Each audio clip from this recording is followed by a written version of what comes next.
A lo largo de los años se ha evidenciado la necesidad que tiene el ser humano de jerarquizar o dividir a la sociedad, mostrando una clara discriminación de los grupos privilegiados, es decir, las élites, hacia las minorías étnicas, que serían los indígenas y los afrocolombianos, donde cabe resaltar igualmente la continuidad y el cambio de conceptos base de la dinámica social de una comunidad, como lo es la igualdad.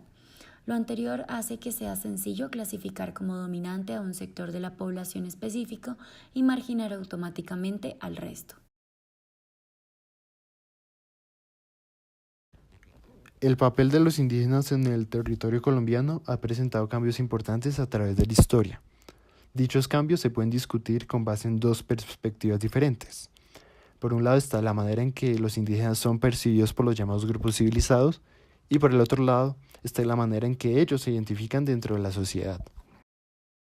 Entonces, con respecto a la primera perspectiva, se ha visto cómo desde los inicios, cuando llegaron los españoles a dominar el territorio que hoy en día es Colombia, se describió a los indígenas como un grupo de salvajes, los cuales fueron relegados a ser un grupo dominado a costa de una explotación económica. Posteriormente, con el paso del tiempo, se han dado cambios importantes en la posición social de los indígenas, más allá de una existencia de un fenómeno de discriminación prevalente. Dicho cambio lo podemos relacionar profundamente con diversos movimientos políticos y sucesos históricos que han tenido lugar en el territorio colombiano y han afectado la posición de los indígenas en una jerarquía social. Entonces, con el proceso de independencia, algunos gobernantes quisieron tomar en cuenta a los indígenas dentro de la sociedad colombiana, otorgándoles algunos derechos para promover un concepto de igualdad orientado a la etnicidad en el Estado colombiano. No obstante, el choque cultural entre los indígenas y los grupos sociales dominantes siempre ha sido algo complejo. Dicho choque nos lleva al segundo punto en la discusión y es cómo los indígenas se han visto a sí mismos dentro de la sociedad. Para motivos de esta discusión, podemos tomar en cuenta el testimonio de Juan Gregorio Palechor, un indígena proveniente del resguardo de Huachiconó, quien cuenta cómo la constante lucha de los indígenas por hacer parte del Estado en el siglo XX los llevó a incursionarse en cierta medida al modelo de vida contemporáneo de los ciudadanos colombianos. No obstante, para que ello se llevara a cabo, Juan Gregorio nos cuenta cómo algunos indígenas tuvieron que desprenderse en gran medida de sus tradiciones y sus formas de vida, acatándose a los movimientos políticos dominantes para tener un reconocimiento aceptable y garantizarle a sus pares indígenas una vida digna. Dicho testimonio solo es uno de los tantos casos que reflejan que uno de los grandes problemas en el choque entre indígenas y el Estado ha sido la negación de este último de aceptar las formas de vida de las comunidades indígenas y se ha tratado de transformarlos a los que muchos consideran como una sociedad civilizada. Con resultado de esta lucha entre indígenas y gobernantes se puede derivar un concepto de igualdad bastante amplio y algo ambiguo, reuniendo parámetros históricos, culturales y económicos, y orientándose más que todo a una homogenización de los estilos de vida, más que a una aceptación de las diferencias intrínsecas. Tanto así que podemos decir que a los indígenas se le han dado ciertos derechos y han sido favorecidos relativamente gracias a su papel histórico y político en el siglo XX. Ahora hablemos de los discursos que afectan directamente a la población afro. Existe un precedente histórico en este caso. Durante el siglo XVI, Fray Bartolomé de las Casas abogó por los derechos y protección de los indígenas que estaban siendo explotados indiscriminadamente. Después de la aprobación de la corona, se decidió traer a los esclavos africanos para reemplazar la mano de obra faltante.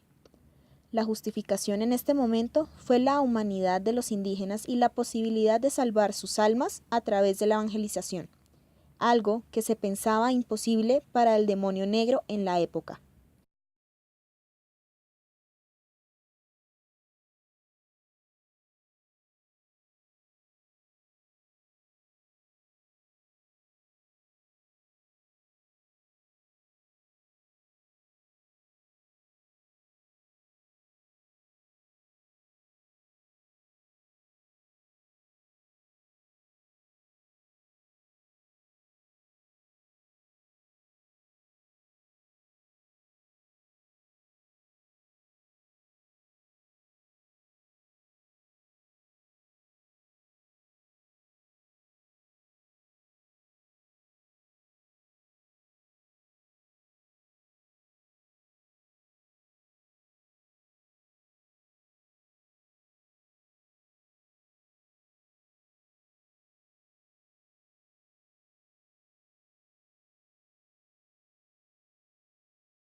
Sin embargo, las élites seguían viendo a los esclavos como bárbaros, como lo relata José María Samper en su libro De Honda a Cartagena. Además, las élites utilizaron la ideología parda de la revolución haitiana como una herramienta de miedo en contra de los negros, para mostrar las consecuencias y el peligro de lo que estos últimos querían generar como una guerra racial. 100 años después de la abolición de la esclavitud en 1851, Zapata Olivella en su libro Chambacú, Corral de Guerreros, contextualizada en 1945 a 1950, nos muestra la persecución militar y violenta a la que eran sometidos los afrodescendientes en Cartagena, ante la orden del presidente Laureano Gómez de reclutarlos como apoyo para las tropas de Estados Unidos contra Corea. Algunos ejemplos actuales que representan estas desigualdades en un marco de igualdad nacional son, primero, los derechos sobre la tierra ancestral otorgados a los indígenas y la continua lucha de las comunidades afrodescendientes para que les otorguen aún este mismo derecho sobre sus tierras. En segundo lugar, la participación política no es equitativa. 2 curules indígenas por el 3.4% de la población nacional, ante 2 curules afrodescendientes por el 10.5% de la población nacional. En conclusión, se ha visto cómo persisten algunas brechas en cuanto a la participación social de diversos grupos y comunidades étnicas, teniendo una repercusión distinta dentro del Estado colombiano. Por un lado, puede ser que en la búsqueda de igualdad se les haya otorgado a algunos grupos como los indígenas una mejor incursión dentro de la sociedad colombiana. No obstante, es importante darse cuenta que hay diferencias profundas en la manera en la cual se aplica el concepto de igualdad a los distintos grupos sociales. Esto se puede ver cuando se analiza el contexto de la comunidad afrocolombiana y se pone en paralelo con las comunidades indígenas. Proyectando a futuro nos queda un vacío enorme y es cómo se espera afrontar la unificación del concepto de igualdad a todos los grupos sociales sin que se vean perjudicadas sus tradiciones y estilos de vida. Al final también nos queda la sensación de que a pesar de que el pasado ha sido protagonizado por relaciones de poder derivadas en desigualdades, podemos retar al futuro y preguntarnos, ¿será que es posible buscar alternativas para mejorar la condición social de los grupos perjudicados sin vulnerar a los grupos que hoy en día dominan la jerarquía social?